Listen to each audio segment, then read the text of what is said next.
Tua palavra é luz no meu caminho. Amados irmãos e irmãs, que bom mais uma vez em ao teu encontro neste sábado, encerrando assim a quarta semana da Quaresma, já nos aproximando deste tempo bonito que a Igreja nos convida, que é a Páscoa do Senhor. Começa o seu dia voltando o seu olhar para dentro de você. Acolha tudo o que aí te habita, todos os pensamentos que chegam e passam, a tua respiração, inspirar e o expirar.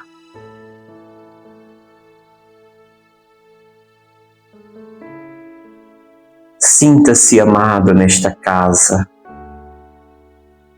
te acolha neste corpo e repita para você mesmo, você mesma: eu me amo. Acolha em ti esta presença que transforma e que dá vida. E meditemos o texto do Evangelho de hoje, João capítulo 7, versículos 40 ao 53. Naquele tempo, ao ouvirem as palavras de Jesus, algumas pessoas da multidão diziam: este é verdadeiramente o profeta. Outros diziam: é o Messias. Mas alguns objetavam: porventura o Messias irá da Galileia? Não diz a Escritura que o Messias será da descendência de Davi e virá de Belém, povoado onde era Davi? Assim houve divisão no meio do povo por causa de Jesus. Alguns queriam prendê-lo, mas ninguém pôs a mão nele. Então os guardas do templo voltaram para os sumos sacerdotes e os fariseus. E estes lhes perguntaram: por que não o trouxestes? Os guardas responderam: ninguém jamais falou como este homem. Então os fariseus disseram-lhes: também vós os deixastes enganar? Por acaso alguns dos chefes ou dos fariseus acreditam nele? Mas essa gente que não conhece a lei é maldita. Nicodemos, porém, um dos fariseus, aquele que se tinha encontrado com Jesus anteriormente, disse: será que a nossa lei julga alguém antes de ouvir e saber o que ele fez? Eles responderam: também tu és Galileu, porventura?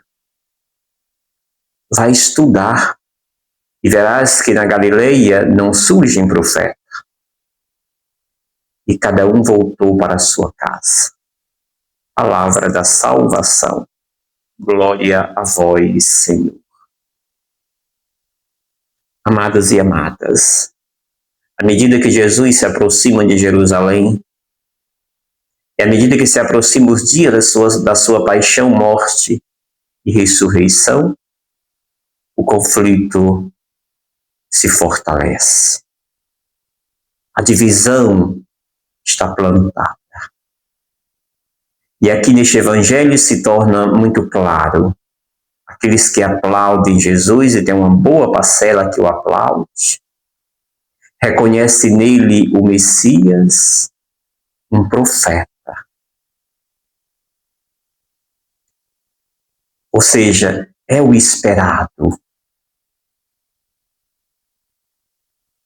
Mas também há ali aquele grupo dos opositores de Jesus, fariseus e mestres da lei, que questiona a multidão que aplaude Jesus. Porventura o Messias virá da Galileia? Não diz a Escritura que o Messias será da descendência de Davi e virá de Belém, o povoado onde era Davi, de onde era Davi? E ali disse que houve esta divisão entre eles. Justamente porque há uma multidão que aplaude e reconhece o Messias, e os sacerdotes e fariseus fazem de tudo para desclassificar Jesus. Os soldados admiram-se da sabedoria, do ensinamento do Mestre.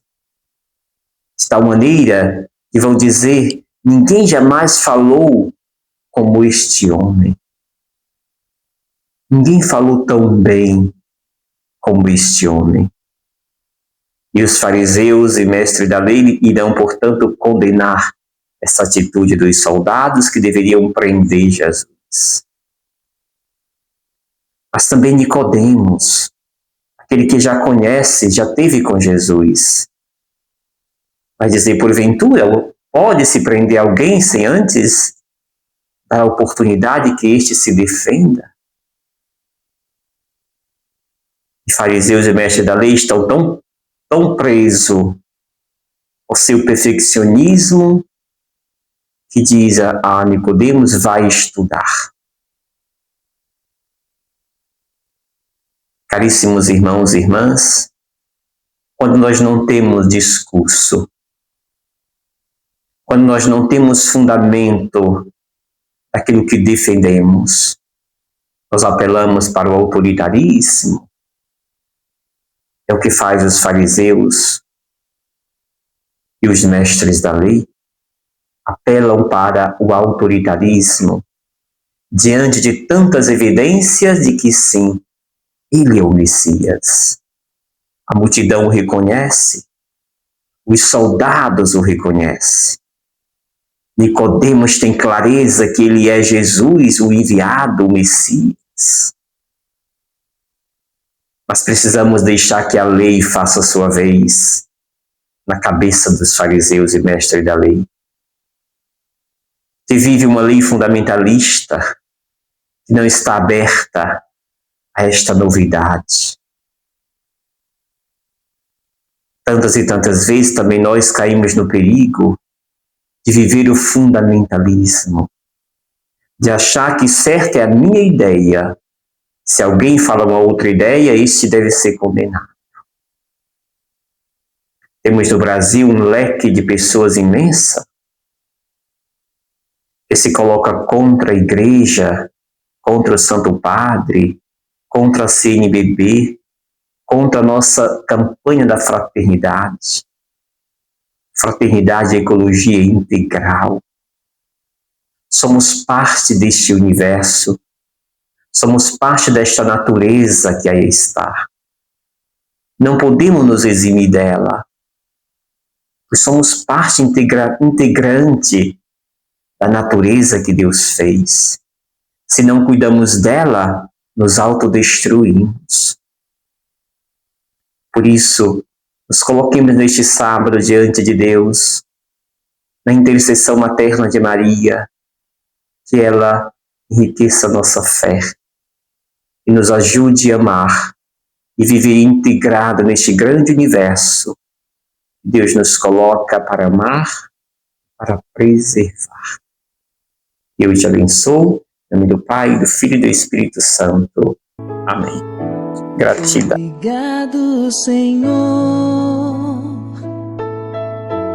porque és meu amigo.